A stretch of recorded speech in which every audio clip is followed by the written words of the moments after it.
Can the U.S. win a war against Mexico's cartels? The war on drugs has been a long-standing issue in the United States and Mexico, with one of the most powerful and dangerous forces being Mexico's drug cartels. These criminal organizations control vast amounts of territory, influence, and resources, and have been responsible for untold violence and suffering. In this video, we're going to explore whether the U.S. could win a war against these cartels, or if the cartels could potentially pose a threat to U.S. power. This isn't just about military strength, but also about influence, strategy, and the complexities of this ongoing conflict. Let's dive in. Understanding the cartels. First, we need to understand who we're up against. The cartels in Mexico, like the Sinaloa Cartel, the Jalisco New Generation Cartel CJNG, and the Gulf Cartel, are sophisticated criminal organizations. They don't just run drug smuggling routes. They control entire regions, bribe officials, and have military-grade weapons. These cartels are incredibly resilient, with decades of experience in operating in both urban and rural areas, often blending into the local population. They also have a significant financial advantage. Billions of dollars are funneled into these groups annually from drug trade profits, which allows them to buy weapons, recruit soldiers, and even influence government officials. So, before we talk about whether the U.S. could win, it's clear that these cartels aren't your average gang. They're international corporations of crime. The U.S. military advantage.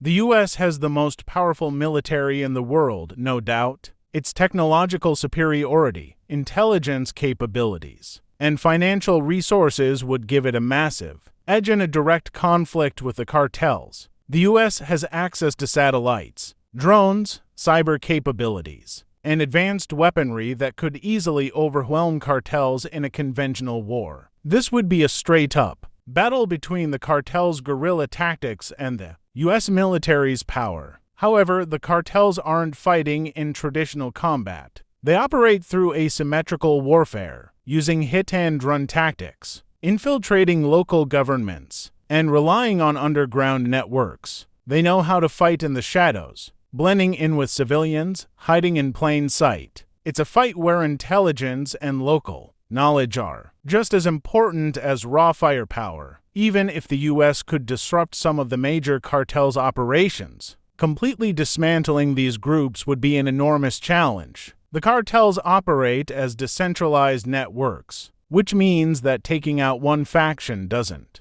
necessarily take out the whole operation. In fact, it could just create a power vacuum and spark new conflicts between competing cartels. The role of Mexican sovereignty. A crucial factor in this scenario is Mexico's sovereignty. The U.S. might have the military strength to fight the cartels, but it would still have to cooperate with Mexico. The U.S. cannot simply invade Mexico to eliminate cartels without risking international backlash, both from the Mexican government and from the global community. Mexico is a sovereign nation, and any military intervention would require their approval, which, as of now, seems highly unlikely given the potential political, social, and economic consequences. In fact, Mexico has its own forces engaged in combating the cartels, including its military, the National Guard, and local police. But corruption, lack of resources, and sometimes even cartel infiltration into law enforcement make this battle extremely difficult for them. While U.S. support in terms of training, equipment, and intelligence has been crucial, an all-out military invasion would likely lead to a diplomatic crisis. The reality is that the war against the cartels is as much a political and social battle as it is a military one. The U.S. would have to carefully consider the broader ramifications of any kind of direct military action in Mexico. The cartel's resilience. One of the biggest challenges the U.S. faces in combating Mexico's cartels is their resilience. These organizations are deeply embedded in Mexican society, especially in rural areas where they provide jobs, security, and economic support. For many communities, the cartels aren't just a criminal group, they're a way of life. That kind of deep-rooted influence is difficult to uproot. Moreover, the U.S. has its own internal issues with drug demand, and as long as that demand exists, the cartels will find ways to adapt and continue their operations. The cartels are flexible and innovative, constantly changing their methods of operation, from using tunnels to drones, and finding new ways to move their product. The fact is, even if the U.S. took out a cartel leader or disrupted major operations, it would be a matter of time before a new cartel or faction arose to take its place. This is a war that has no clear end, no clear victory, just a cycle of violence and power shifts. So, can the U.S. win a war against Mexico's cartels? The short answer is it's complicated. While the U.S. has the military advantage, the cartels are highly adaptable, deeply entrenched in both Mexican society and the drug trade, and willing to fight dirty. Furthermore, any military action would need the cooperation of Mexico, and that's not something that can be easily guaranteed.